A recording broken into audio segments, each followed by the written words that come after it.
savez, la France va mal, la France est en crise. Alors, pour la sauver, grande idée, j'ai décidé de remanier le gouvernement. Vincent l'a déjà fait. Et puis là, on va le faire mieux. Je censurerai tous les gouvernements jusqu'à obtenir la dissolution. Je constate que quelques rats quittent le navire. À un moment donné, les Français vont finir par le voir. Oui, mais voilà, les Français... Gabriel Attal, c'est la création d'Emmanuel Macron. Ah oui. Sans lui, il n'est rien. Mensonge, manipulation, inversion accusatoire, trahison. On n'est pas une station de prêt-à-porter, mais le président de la République est habillé pour l'hiver. Les vraies voix Sud Radio.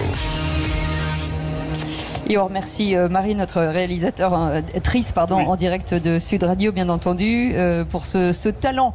Avec vous, Aurélie Jouve, forcément l'instabilité politique pour les acteurs aujourd'hui, en tout cas la filière française, ça devient très compliqué en matière de stratégie, d'anticipation. Ça coûte de l'argent, c'est compliqué. Est-ce qu'on en parle ici sur ce salon d'équipe auto ? On en parle forcément et c'est bien dommage parce qu'on voit là que contrairement à ce qu'on peut penser, la filière automobile est bien présente et bien dynamique. Je rappelle juste quelques chiffres en fait sur cette filière aval dont on parle en fait. Ce milieu de l'après-vente automobile et des services, c'est plus de 500 000 emplois en France, 180 000 entreprises, des emplois non délocalisables. Ça aussi c'est très important, ce qui n'est pas forcément le cas de la partie industrielle malheureusement. Donc on voit que ça fourmille d'innovation.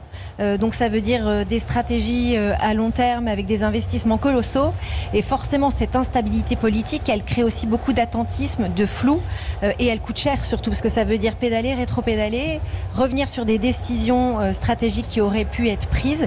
Donc tout ça crée beaucoup de flou, beaucoup d'angoisse aussi. Beaucoup d'angoisse pour les entrepreneurs et les chefs d'entreprise.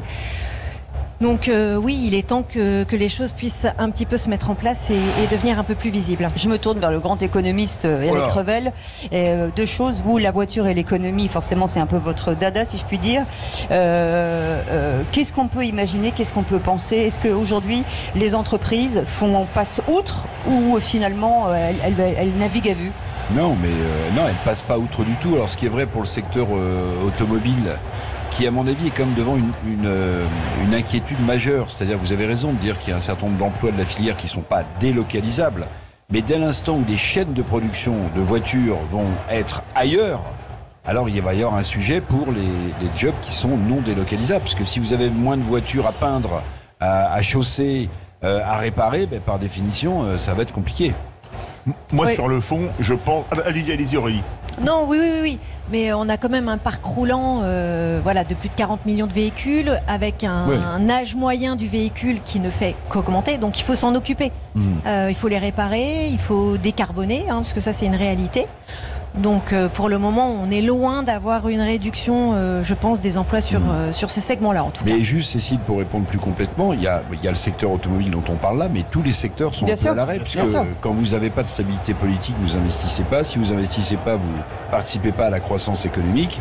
Et si la croissance économique s'étiole, c'est les emplois qui se cassent la figure. Surtout que les autres avancent pendant que nous, on stagne. Ça, c'est important aussi, Philippe. Non, mais je crois sur le fond et en l'occurrence, la Chine. Ça va difficilement tenir. Alors aujourd'hui, on ne s'est pas passé à 18 voix, donc 9 députés. Si 9 députés avaient changé leur vote, on était match nul. Vous voyez ce que je veux dire? Et à 10, le gouvernement était renversé.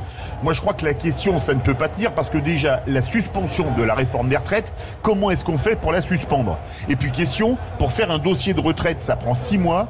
Les personnes font leur dossier pour partir en retraite, on prend quelle réforme? L'actuelle, celle suspendue, celle d'avant telle année, celle qui tombera après? C'est ingérable. Mais je pense à la filière automobile, parce que là on est sur équipe auto, Eric Revel, mais je pense à toutes les entreprises qui aujourd'hui se disent, et je pense aux DRH, aux ressources humaines, de se dire, est-ce qu'ils partent en retraite, est-ce qu'ils partent pas, est-ce qu'il faut les remplacer, et ça va être un vrai sujet aussi. Non, bien sûr, vous avez tout à fait raison de le souligner, il y a une espèce de casse-tête politico, économico qui désespère les Français.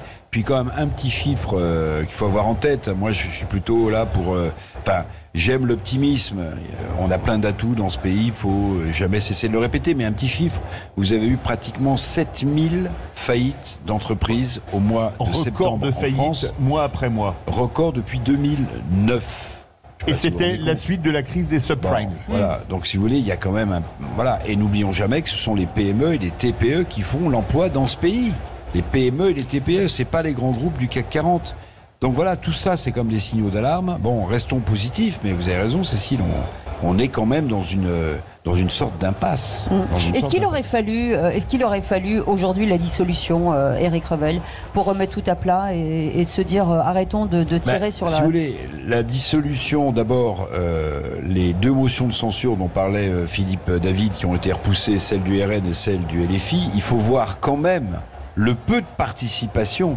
Il y avait beaucoup de députés qui avaient piscine. Ils avaient piscine, Courage Fillon. Assemblée nationale vide. Oui, je crois qu'il y a la deuxième, il n'y a que 25% de députés qui ont voté.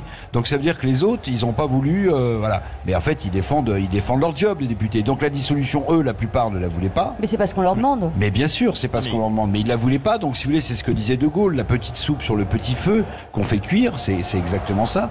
Maintenant, la dissolution, si c'est pour retrouver une chambre ingouvernable, 3 blocs, ben, c'est un autre vrai sujet. Après, la question qui se pose derrière, moi, il faut le dire, c'est un constat, c'est pas une position politique.